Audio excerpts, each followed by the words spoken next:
Mesdames, Messieurs, bonjour, bienvenue à l'émission La Parole vivante. Aujourd'hui, on regarde Jean chapitre 10. Bonjour Jeff. Bonjour Jean. Jean chapitre 10, on va regarder les expressions bon berger, mercenaire, la différence entre ces deux termes, entre autres. Oui, ça va être intéressant, ça va être un petit peu bouleversant, mais on veut préparer nos auditeurs de, s'ils sont le cœur trop fragile, de changer de poste maintenant. Un sujet choc. Ça va être surprenant parce qu'on sort un petit peu des stéréotypes classiques. Jean-Pierre, moi, bonjour. Je me sauve immédiatement. Tu décroches, toi, là, tu pars. Non, mais ça va être intéressant. Moi, Oui. je pense que les gens devraient rester. Oui. Oui, soyez braves. Je pense que c'est la parole de Dieu, des fois, à nous varlope, comme Ouais. tu sais, je veux dire. Prêt à faire face à la musique. Mais des fois, c'est bon, tu sais, parce qu'on a de la croûte un petit peu Ouais. qui doit partir. Oui. Puis, elle nous parle.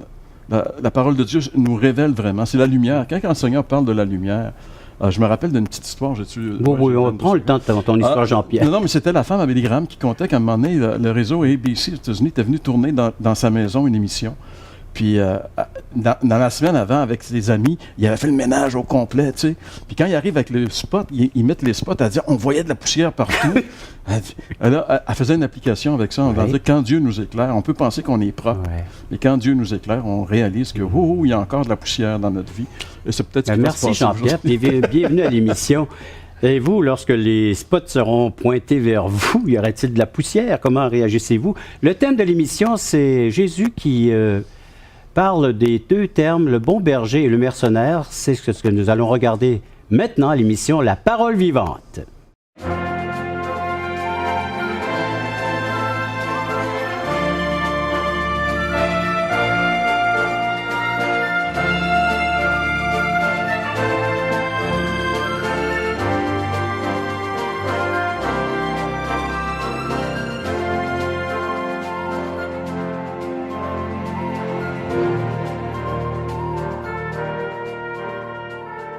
Je vais demander au pasteur Jeff de nous conduire dans un instant de prière pour l'émission et pour la santé aussi de Roland.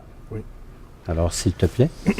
Seigneur, merci de bénir ces moments qu'on va avoir ensemble autour de ta parole. Encore une fois, on te demande ce pain que tu peux nous donner, cette parole qui est la tienne, qui est la vérité qui nous affranchit. Et Seigneur Dieu, on veut continuer à te demander de bénir ceux qui sont affligés par la maladie, de les consoler, de les fortifier. Seigneur Dieu, l'issue de toutes ces choses est entre tes mains, mais on veut continuer à te demander la guérison de gens qui nous appellent pour qu'on puisse prier pour eux. Puis on pense entre autres encore à Roland. Bénis-le, Seigneur Dieu, lui et toute sa famille. Et Seigneur, puisqu'on vit dans une société qui a beaucoup à nous offrir, une grande liberté, on peut te servir sans crainte. On te demande de bénir nos autorités civiles abondamment, eux et leurs familles. Annule le mauvais conseil et que, Seigneur Jésus, tu puisses vraiment te faire connaître à eux de manière beaucoup plus personnelle pour qu'on puisse, en tant que société, en bénéficier davantage. Alors, encore une fois, merci dans ton précieux nom, Seigneur. Amen. Amen. Merci, Jeff. Est-ce qu'on y va pour la lecture? Oui, aussi bien. Hein? On est rendu Les versets dans Jean 7 10. à... Oui, Jean 10, versets 7 à 21. Ouais. Vous avez l'Évangile de Jean, Bible en main, crayon, bloc-notes. Jean 10, verset 7. Jésus leur dit encore, en vérité, je vous le dis, je suis la porte des brebis. Tous ceux qui sont venus avant moi sont des voleurs et des brigands. Mais les brebis ne les ont point écoutés. Je suis la porte. Si quelqu'un entre par moi, il sera sauvé. Il entrera et il sortira et il trouvera des pâturages. Le voleur ne vient que pour dérober, égorger, détruire. Moi, je suis venu afin que les brebis aient la vie et qu'elle l'ait en abondance. Je suis le bon berger. Le bon berger donne sa vie pour ses brebis. Mais le mercenaire, qui n'est pas le berger et à qui n'appartiennent pas les brebis, voit venir le loup, abandonne les brebis et prend la fuite, et le loup les ravit et les disperse. Le mercenaire s'enfuit parce qu'il est mercenaire et qu'il ne se met point en peine des brebis. Je suis le bon berger. Je connais mes brebis et elles me connaissent, comme le Père me connaît et comme je connais le Père, et je donne ma vie pour mes brebis. J'ai encore d'autres brebis qui ne sont pas de cette bergerie. Celles-là, il faut que je les amène. Elles entendront ma voix et il y aura un seul troupeau, un seul berger. Le Père m'aime parce que je donne ma vie afin de la reprendre. Personne ne me l'ôte, mais je la donne de moi-même. J'ai le pouvoir de la donner et j'ai le pouvoir de la reprendre. Tel est l'ordre que j'ai reçu de mon Père. Et il y eut, de nouveau à cause de ces paroles, division parmi les Juifs.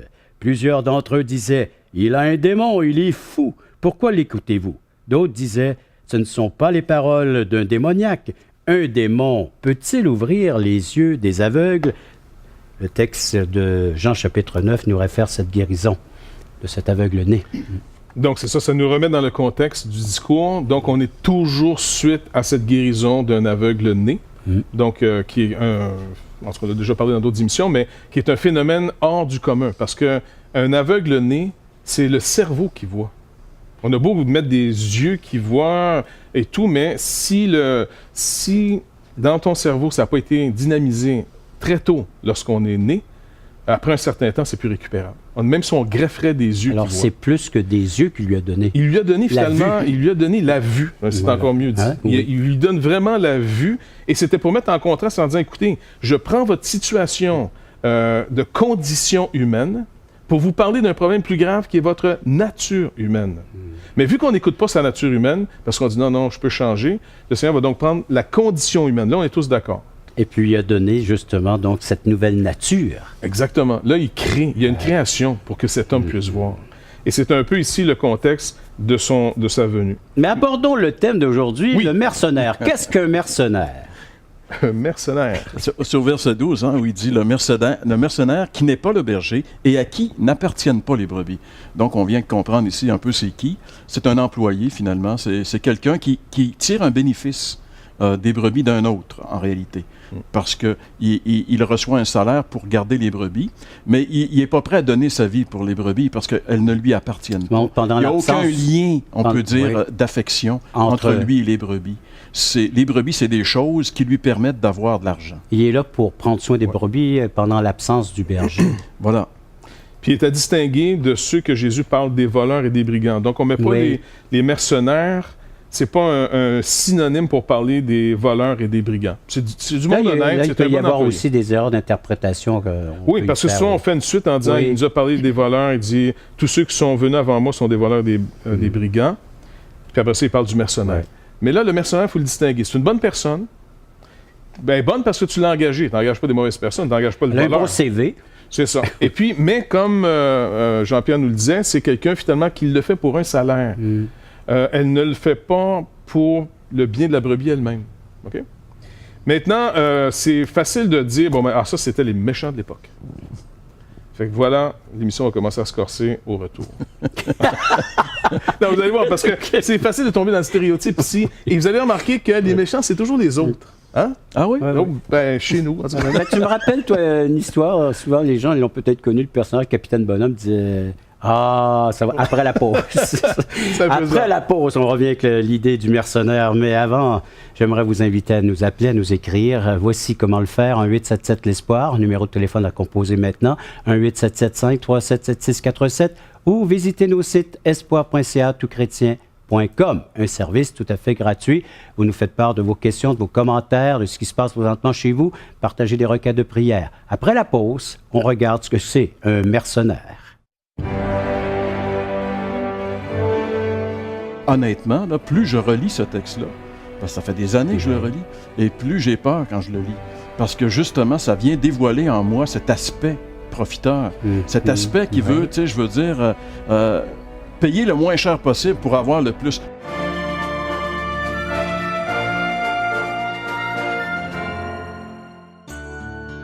Vous êtes invité à assister à l'un de nos merveilleux déjeuners d'espoir. Un déjeuner causerie gratuit partout au Québec. Vous pourrez y entendre le témoignage de vie transformée par l'amour de Dieu. Pour connaître et savoir où ont lieu ces déjeuners, appelez-nous maintenant en composant le 1-877-l'Espoir. 1-877-537-7647. Ces déjeuners sont offerts gratuitement. Bienvenue à tous!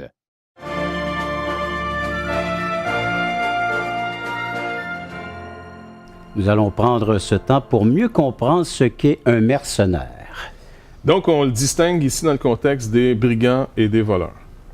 Ça, c'est très important. Jean Sinon, chapitre 10. Toujours, Jean chapitre 10, et puis le verset, entre autres, 13, même 12, c'est-à-dire, « Mais le mercenaire qui n'est pas le berger, à qui n'appartiennent pas les brebis, voit venir le loup, abandonne les brebis, prend la fuite, et le loup ravit et disperse le troupeau. » Donc, un mercenaire, encore une fois, c'est une bonne personne qui est fiable, à qui on a donné finalement un travail payé pour dire prends soin des brebis, de plusieurs troupeaux, tu sais. Mais c'est pas celui qui va perdre sa vie pour les brebis. Il en mange du mouton, lui. Je veux dire, c'est pas, tu comprends? Il fait des michouis. Il fait des michouis, je veux dire, tu sais, et pourquoi il va mourir pour une brebis, tu comprends? Tandis que Jésus essaie de montrer que le rapport, lui, en tant que berger, il devient même un berger quasiment anormal. Il aime tellement ses brebis qu'il a donné la valeur de sa propre vie aux brebis. C'est pas normal, ça. Mais, restons dans le... Ouais, dans le mercenaire. Maintenant, qu'est-ce qu'un mercenaire? C'est nous. Oui. Nous, par nature pécheresse, on est tous des Tu mercenaires. veux dire nous ici et ceux qui écoutent nous, incluant même celui qui le dit, et ceux qui écoutent. T'as pas utilisé le on, t'as utilisé le nous. Le nous, parce que là, je me suis pas exclu. Qu'est-ce qu'un mercenaire? Ben, c'est quelqu'un qui, dans un mariage, à un moment donné, a épuisé le sucre du mariage, pense qu'il a droit à mieux, et là, il trouve plus rentable soit son mari, sa femme, et en plus, on est fort aujourd'hui. Un bon mercenaire, c'est quelqu'un qui cherche la bonne affaire et il ne veut pas se faire organiser. Donc, il dit, non, je me dois, il se doit bien des choses. Je me dois d'être heureux. Je me le dois. Alors, ils vont dire aux partenaires, des fois, qu'ils n'ont rien reproché, ce qui est de pire. Puis ça, c'est rendu courant aujourd'hui. Oui. Et en plus, les gens sont sûrs qu'ils sont des bonnes personnes. Non, je me dois d'être heureux. Il faut que je sois sincère avec moi-même. Il faut que je te quitte. Régent, je dois te quitter. Et puis, finalement, dire parce que je dois trouver le bonheur ailleurs. Et les gens imposent ça. Ils vont même dire aux enfants, vous allez comprendre plus tard, maman ou papa se devait d'être heureux. Ça, c'est des mercenaires purs et durs. Parce que la personne n'est plus profitable. Je donne pas ma vie. Donc, on est devenu une société qui a même valorisé l'aspect mercenaire, au point que nos gouvernements savent aujourd'hui très bien, dans nos pays, que s'il y a un problème, c'est plus des citoyens qu'ils ont, c'est des consommateurs qu'ils ont. Donc, c'est l'aspect profitable. C'est profitable. Est-ce que nous, le terme québécois, être profiteux, c'est... Profiteur. Ouais, un profiteur, c'est quelqu'un, c'est négatif. Oui. Mais en réalité, on est tous en train de vivre à savoir si ça m'est profitable. Combien de gens vont quitter leur église quand elle est en crise, par exemple? Pas en cause que l'enseignement n'est pas bon, on a assez de parler. Non, je veux quelque chose de mieux. Je m'ennuie. Je cherche un profit supérieur. Et je vous le dis, on est beaucoup plus mercenaires qu'on peut penser. On même abandonne. spirituellement. Oui. Les gens qui vont décider de ne plus marcher avec Dieu parce qu'ils jugent que Dieu n'a pas été au rendez-vous. Il leur en a pas donné assez. Il n'en a pas donné assez. Pas assez profitable. Notre nature est égoïste, hein? Je veux dire, tu sais, quand tu parles des fois de conditions puis de nature, j'essaie de comprendre, là, je vais finir par comprendre qu'est-ce que tu veux dire. Ça va rentrer avec le temps. Oui, c'est ça. Mais notre nature, fondamentalement, foncièrement, elle est égoïste. Oui. Donc, dans toutes les situations, on veut toujours tirer notre profit, peu importe. Et c'est pas toujours évident, notre cœur est tortueux, tu sais, mais on veut toujours... Et même, ça peut se passer, même ici, tu sais, je veux dire, on pourrait tirer un certain profit d'être à la télévision, tu sais, je veux dire. Non, mais je relisais hier Ananias et Saphira dans le livre des Actes. Ils viennent de voir Barnabas qui vend un terrain, il donne l'argent pour que les pauvres, etc. Et eux, ils voient que c'est étonnant, ça, c'est beau, hein, ça paraît bien. La louange du groupe, des autorités. Alors, ils s'arrangent ensemble, ils disent, on va faire connivence. On va essayer d'avoir la même... On va profiter de l'occasion pour retirer la popularité du geste. Mais regarde, on n'est pas fous. on va en mettre une partie dans notre poche, tu sais. Et puis, et puis là, mais quand il se présente devant Pierre, il dit, vous avez menti au Saint-Esprit. Et moi, je trouve ça, je veux dire, honnêtement, là, plus je relis ce texte-là, parce que ça fait des années que je le relis, et plus j'ai peur quand je le lis. Parce que justement, ça vient dévoiler en moi cet aspect profiteur, cet aspect qui veut, tu sais, je veux dire... payer le moins cher possible pour avoir le plus. Moi, je suis toujours comme ça, tu sais, je veux toujours payer le moins cher, mais avoir le meilleur. Gratuit, toi, gratis. Non, mais je suis un profiteur, je suis un mercenaire, tu sais. Bah. Je l'avoue, j'ai besoin une confession publique aujourd'hui. Le Seigneur travaille dans ma vie, par exemple. Il commence à me le montrer. Ça, c'était peurant. Et peut-être qu'il y a des gens qui, comme moi, le réalisent aussi. C'est assez peurant de voir notre nature quand le Seigneur la met en lumière. C'est effroyant. Ben, ça nous rappelle l'histoire que tu nous contais au début, la poussière. Oui. Plus il y a de la lumière, plus on va voir l'état. Moi, j'ai de lumière sur ma vie, plus je peux prétendre. Je me trouve des raisons. Mais ici, le Seigneur nous met ça clair. Au fond, le seul berger que l'humanité peut avoir, le seul sur qui on peut compter, c'est Christ. Et souvent, parce qu'on n'a pas cru assez clairement, on pense que même Jésus trouve un profit quasiment à nous racheter. Il y a encore quelque chose de pas pire. Mais ça, je fais un bon deal de le racheter, lui. Et le Seigneur nous invite à devenir tel qu'il est, lui, à devenir des gens qui vont donner, plutôt que essayer de retirer les profits quelconques d'une situation, ou même d'un conflit. À votre tour de réagir, mes chers amis, êtes-vous prêts à faire comme Jean-Pierre? Je suis un mercenaire. Toute une déclaration, une confession.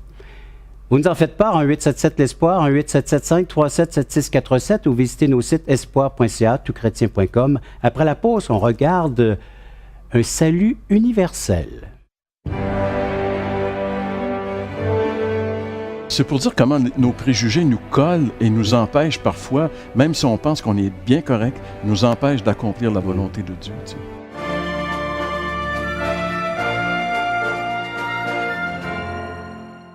Nous vous invitons à nous contacter pour recevoir gratuitement de la littérature. Vous recevrez le Nouveau Testament, une portion des Écritures relatant la vie de Jésus, ainsi que l'Évangile de Jean qui parle de comment connaître Jésus et sa merveilleuse promesse.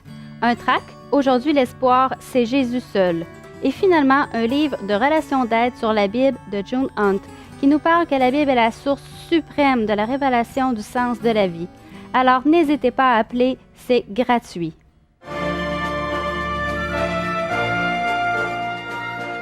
Le Seigneur Jésus va annoncer aux chefs religieux qu'il doit aller chercher d'autres brebis. Quelles sont-elles? Et un salut universel qui élargit l'horizon plus loin qu'Israël, plus loin que les Juifs, au-delà de cette frontière. C'est assez étonnant quand même, parce que le peuple juif aurait dû savoir que le plan de Dieu était de toucher les nations. Parce que quand il a appelé le père de la nation, qui est Abraham, il avait dit à Abraham qu'en lui sortirait celui qui bénirait toutes les nations. Alors oui. Ça, c'était le Messie, bien sûr, c'était Jésus. Donc, le salut, Israël était comme l'instrument à travers lequel Dieu allait aller voir les nations pour bénir les nations. Mais eux avaient ramené les choses. Ils avaient perdu la vision et ils étaient retournés sur eux-mêmes. Ça, c'est un danger qui nous arrive encore aujourd'hui, hein, pour le chrétien et pour l'Église, de tout prendre pour nous-mêmes. Et même de faire de ce salut dans l'Église aujourd'hui quelque chose de souvent un peu comme national. Par exemple, il y a certains peuples qui sont durs à rejoindre, pas parce qu'ils sont plus durs que les autres, mais parce qu'il y a peu de vocation. Les gens se disent non, je pense que Dieu les a exclus. Oui. Et puis au travers de l'histoire, de toute façon, même de l'Église, on voit, il y a eu des périodes, par exemple, où, même il n'y a pas tellement longtemps, est-ce qu'il y avait un salut, par exemple, pour les Noirs? Chez des bons Blancs. Donc, on voit à quel point on est... Ça ne prend pas grand-chose pour se dire, Dieu, finalement, il est un peu comme nous, il est mercenaire, puis il sauve ce qui est rentable. Et on a une très bonne opinion de nous-mêmes. On se dit, écoute, oui, c'est normal qu'il m'ait sauvé, parce que moi, j'étais pécheur, mais j'étais sincère. Non, c'est vrai, on est pourri, mais c'était de la bonne pourriture. Tu vois? C'était du fromage bleu. C'était mangeable. Du yogourt. Voilà. Mais en réalité, on n'arrive pas à voir que quand il a donné sa vie, quand il dit « Je connais mes brebis, elles me connaissent », puis après ça, il dit « Je donne ma vie pour mes brebis », il le fait contrairement aux mercenaires. Il essaie de nous dire « Écoutez, un mercenaire, il le fait parce que c'est rentable. » Moi, là, je vous le dis, c'est pas rentable. Qui donne sa vie pour ses ennemis? Et une définition simple, si vous me permettez, là, juste ce que Paul dit par rapport à pour qui Christ est mort. Il dit car, verset 6, Romains 5, 6. Vraiment quelque chose d'important à retenir. Romains 5, 6. Car lorsque nous étions encore sans force, donc il n'y a aucun désir, aucune force, rien pour Christ. Lorsque nous étions encore sans force, Christ, au temps marqué, est mort pour des impies. Il n'a pas dit des amis, des impies. Les impies, c'est pas le fun de se faire appeler de même. À peine mourrait-on pour un juste. Quelqu'un peut-être mourrait-il pour un homme de bien. Mais Dieu prouve son amour envers nous en ce que, lorsque nous étions encore des pécheurs, un pécheur c'est un ennemi de Dieu, Christ est mort pour nous. À plus forte raison, donc, maintenant, que nous sommes justifiés par son sang sur nous, sauvés de lui de la colère. Car lorsque nous étions ennemis, écoute, ça on ne comprend pas, là, c'est vraiment ça ne rentre pas, là. Mais le problème, c'est qu'on pense que Dieu est comme nous. C'est un mercenaire. Il le fait parce que ça doit être rentable. C'est pas rentable. Mais ça n'a pas été facile ni pour les Juifs d'accepter cette vérité, ni pour l'Église. On voit que l'Église avait de la difficulté à s'ouvrir vers les autres nations, à Jérusalem, entre autres. Oui. Quand Parce Pierre, que l'Église était juive au départ. Oui. Et elle était avec cette mentalité. Même, je veux dire, on peut entrer dans l'Église, on entre dans l'Église, comme quelqu'un disait, avec nos valises, tu sais, avec notre arrière-plan, bagage, oui. etc. Et ça prend un certain temps. Le Seigneur veut nous libérer de ces choses-là. Tu sais, le plan de Dieu dans notre vie, là, si on le voyait au départ, on serait peut-être... on aurait peur, tu sais, de voir ce que le Seigneur peut faire avec un individu pour le libérer, même de ces tabous qui sont presque, des fois, inconscients dans nos vies. Et c'était le cas pour Israël. Et ici, le Seigneur dit quelque chose, lorsqu'il parle du bon berger versus le mercenaire, il dit « J'ai encore d'autres brebis qui ne sont pas de cette bergerie. » Il ouvre encore ici un espace nouveau pour ces gens-là, tu sais. « J'ai d'autres brebis qui ne sont pas de cette bergerie. » Donc, il y en a ailleurs. Et Jésus le dit. Et ça va prendre du temps à l'Église avant de réaliser. Ces gens-là entendent ces paroles, vont voir Jésus mourir, vont voir Jésus ressusciter, la Pentecôte, l'Église qui naît, les miracles incroyables de la naissance de l'Église à Jérusalem. Mais ça prend des persécutions pour qu'ils restent même dans leur pays pour aller ailleurs. Et ça va prendre des événements encore plus spéciaux pour que l'Église sorte d'Israël. Et Pierre doit même recevoir une nouvelle vision du Seigneur pour aller vers Corneille afin de pouvoir lui présenter l'Évangile pour qu'il puisse être sauvé, lui et sa famille. C'est pour dire comment nos préjugés nous collent et nous empêchent parfois, même si on pense qu'on est bien correct, nous empêchent d'accomplir la volonté de Dieu. Tu sais. Trop centré sur soi, ça nous fait manquer le bateau, fait manquer l'appel du Seigneur Jésus-Christ. À vous maintenant de faire part de vos commentaires, de votre réaction face à ces propos, à l'enseignement que vous venez de recevoir, d'entendre. 1-877-L'Espoir, 1-877-537-7647 ou visitez nos sites espoir.ca ou toutchrétien.com. Après la pause, nous allons répondre à l'une de vos questions. Nos œuvres seront toujours, à quelque part, teintées d'un côté mercenaire. Honnêtement, là. Absolument.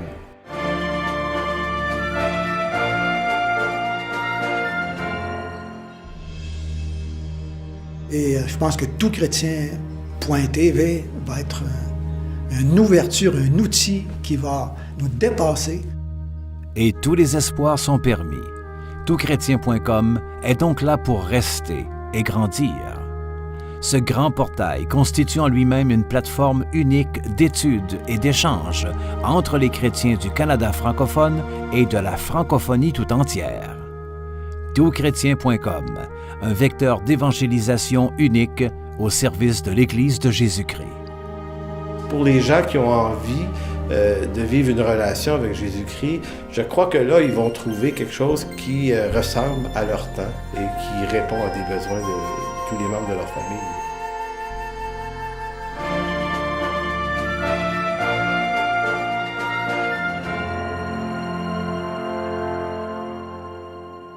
C'est l'heure à votre question. En parlant, elle nous provient du site espoir.ca. Espoir.ca et toutchrétien.com, nos sites. Merci, chers téléspectateurs, de visiter nos sites. Ils ont fait un bond, un peu plus de... presque 3 fois plus de téléchargements pour les émissions de radio et 2 fois plus les émissions de télévision Parole Vivante. Donc, il y a des gens à l'autre bout de la ligne qui nous écoutent. Encourageant. Et voici une des questions qui nous est posée par une de nos personnes qui nous écoute via espoir.ca. La religion peut-elle aider les gens? Bonne question, hein? Très bonne question. On commencerait positivement. Alors, nous te laissons toute la place. Nous, on est très négatifs. Bien, positivement, oui, parce que je pense à un président américain qui avait eu des choses, comment qu'il disait, non adéquates, ou je ne sais pas trop. Ses conseillers dans la culture américaine lui ont dit, écoute, dimanche prochain, on fait une conférence de presse, tu sors de l'église avec ta Bible. Alors, on peut dire que la religion était très favorable à ce président pour refaire son image. La religion peut être bonne aussi à aider les gens à être socialement plus utiles. Il y a du bénévolat, on apprend à être bon, on apprend... il y a plein de choses, c'est très, très profitable. Donc, il y a du profit à tirer de la religion. Il y a du profit. OK. En tant que bon mercenaire, c'est rentable. C'est l'endroit. Oui, oui. Le problème, par contre, de la religion... le côté négatif. Ça, je vais vous le laisser, si vous voulez. Mais entame cet aspect-là, puis on va te suivre. Mais l'aspect négatif, c'est que ça peut nous donner l'illusion que tout va bien, je n'ai pas besoin de sauveur. Ou que je ne permets plus finalement cette lumière grandissante dans notre vie de nous amener de plus en plus à constater à quel point on a besoin de l'œuvre du Seigneur. Ouais. Nos œuvres seront toujours, à quelque part, teinté d'un côté mercenaire. Honnêtement, là. Absolument. On est content de participer à l'œuvre de Dieu, mais Dieu est très bon pour nous. Donc, la on en religion profite peut souvent. même nous conduire à la perte ou Oui. collaborer à la perte, puisque nous sommes déjà des gens de perdition. Si le Vous mal disiez, peut oui. nous conduire à la perte, Ouais. il est plus facile à identifier. Par contre, trop de gens ne comprennent pas que le bien sans Dieu amène à une perte plus certaine. Donc, Ben, en réalité, la meilleure religion, si on pourrait dire, c'était le judaïsme, parce que c'était Oui. Dieu qui l'avait révélé. Mais ce que les hommes avaient fait de cette religion, en réalité, tout le judaïsme pointait vers Jésus. Jésus se présente à eux, et eux, ils veulent le tuer. Et c'est ce que Jésus leur dit. Il dit, vous voulez me tuer, vous êtes... tu sais. Alors Jésus dit, c'est pas Abraham, votre père, c'est Satan. Ouais. Alors la religion avait vraiment, vraiment aveuglé. C'est une des pires conséquences de la religion, c'est de nous rendre aveugles sur nous-mêmes, mais aussi sur Dieu. Elle nous camoufle Dieu. Elle empêche Dieu de... En fait, tu sais, quand le Seigneur disait aux pharisiens, les leaders de son temps, les leaders religieux, que c'était des aveugles qui conduisaient d'autres aveugles. C'est assez terrible comme image. Et c'est ce que la religion a toujours fait, finalement. C'est pour ça que moi, je pense que la religion... il faut comprendre qu'est-ce qu'on veut dire aussi par religion.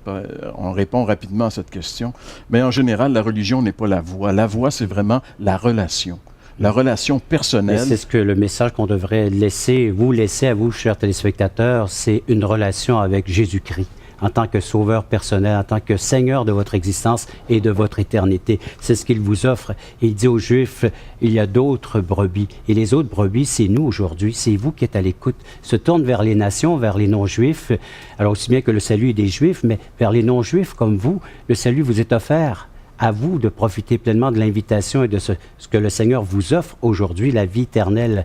Mes brebis entendent ma voix, elles me suivent et je les conduirai. Laissez-vous conduire par le Seigneur Jésus-Christ. Prenez cette décision à l'instant même. Vous écoutez sa voix. Suivez-le. Suivez le Seigneur Jésus-Christ. Merci encore de votre participation à l'émission. Merci d'avoir été à l'écoute de cette émission. Et je vous invite à être à l'écoute de la prochaine émission de La Parole vivante.